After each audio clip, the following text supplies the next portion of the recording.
The bombings of Hiroshima and Nagasaki in the year 1945 were devastating events that took the lives of many. This was a pivotal moment in history, marking the first use of nuclear weapons.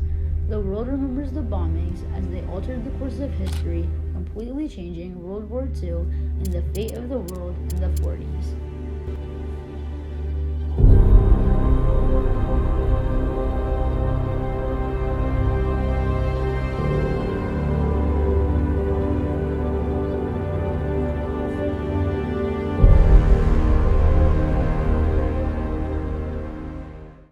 It was the mid-1900s. The entire world was tense.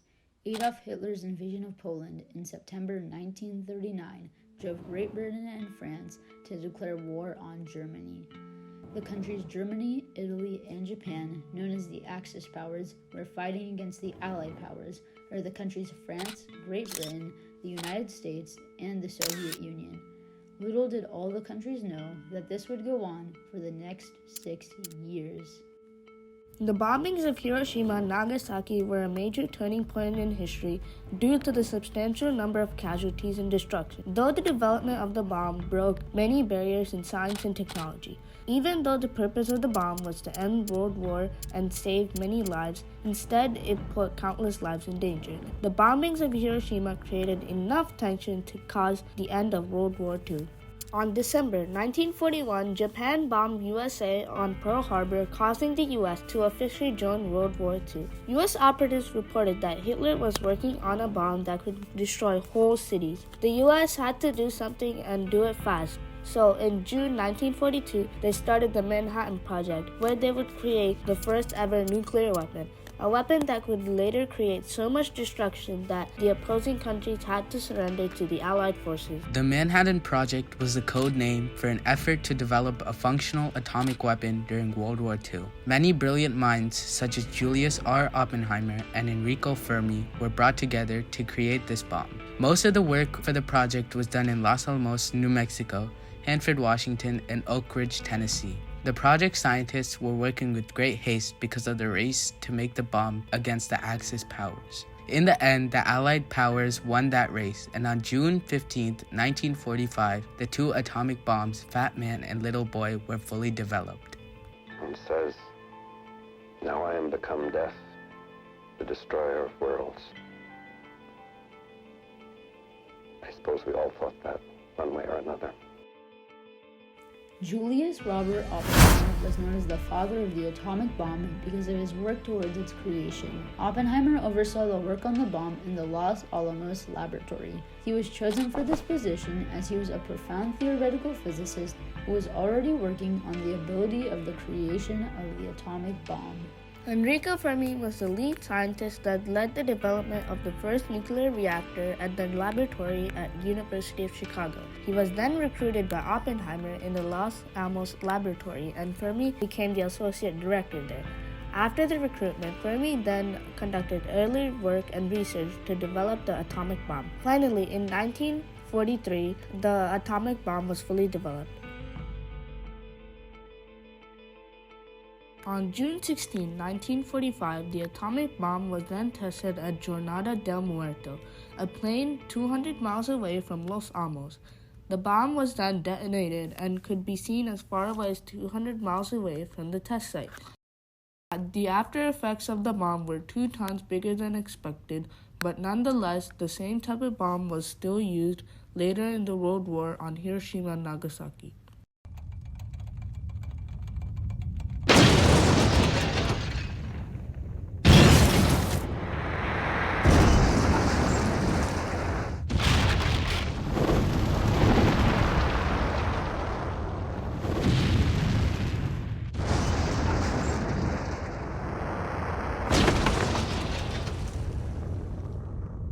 With Germany and Italy surrendering, Japan was losing the war. But even so, Japan kept on fighting. On July 24, 1945, President Harry Truman was informed about a successful test with the atomic bomb and that it was ready for use. Truman decided that he had 4 options.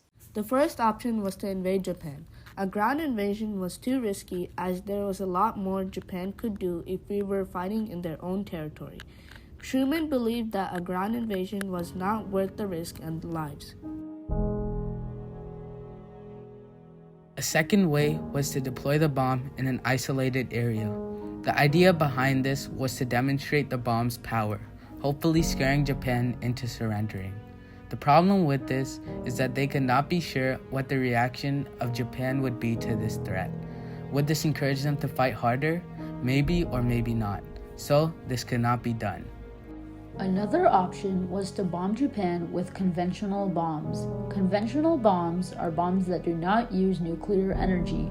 However, both Japan and America have access to these bombs, so if America used conventional bombing, Japan could as well. So that left them with their final option: use a nuclear bomb in a populated area. This fourth option was a last resort. The number of lives it would take was devastating. Alas, Truman saw no other decision. There was no other choice but to deploy the bombs. So on August 6, 1945, a B-29 bomber named Enola Gay took off and headed towards Hiroshima. As it crept toward Hiroshima, it dropped at 3,000 feet in the air. At 8:15 a.m., the bomb named Little Boy was released from the plane and deployed on Hiroshima.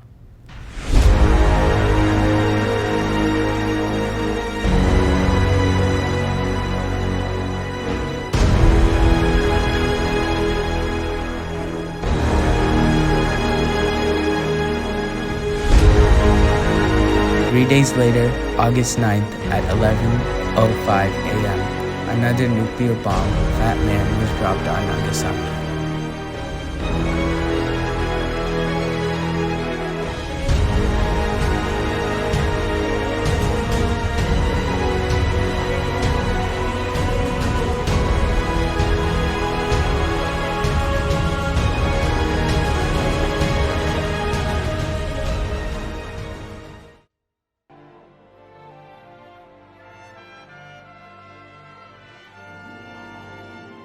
Over 100,000 people lost their lives to this tragic event, and the 90,000 people that survived were severely injured.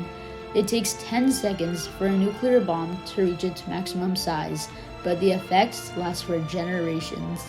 The radiation from the bombs caused Hiroshima and Nagasaki, two major cities in Japan, to be uninhabitable for many years. Japan formally surrendered from World War II on September 2, 1945. This was because of the chaos and destruction caused by the nuclear bombs. The creation of the bombs brought new advances in technology and brought creative minds from different countries to cooperate with each other. After World War II, there was a realization for the need of an organization where nations could come together to discuss international issues and prevent future conflicts. This led to the establishment of the United Nations in 1945, which is a place where nations can gather to discuss worldwide issues and problems. In 1991, Japan completely changed their army due to the World War II. Japan modified their army to be completely focused on self-defense. Their army's sole purpose is to defend and keep peace in Japan. The absence of the army allowed Japan to go into industrialization as it developed the country into the country it is today. The bombs brought human civilization to the atomic age. This new advancement brought us a new way of thinking about the world we live in and how it functions. The bombs also started a time in peace for the world, considering that no country would want to start another major war again. The bombings of Hiroshima and Nagasaki are known as the bombs that shook the world.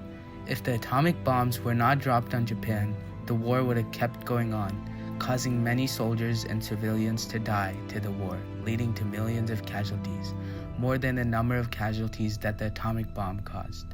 In a way, the atomic bombs might have saved more lives than they took away. These bombs continue to affect the lives of billions around the globe till this day. And this just comes to show that every positive value has its price in negative terms. This was said by Pablo Picasso in respects to Hiroshima and Nagasaki.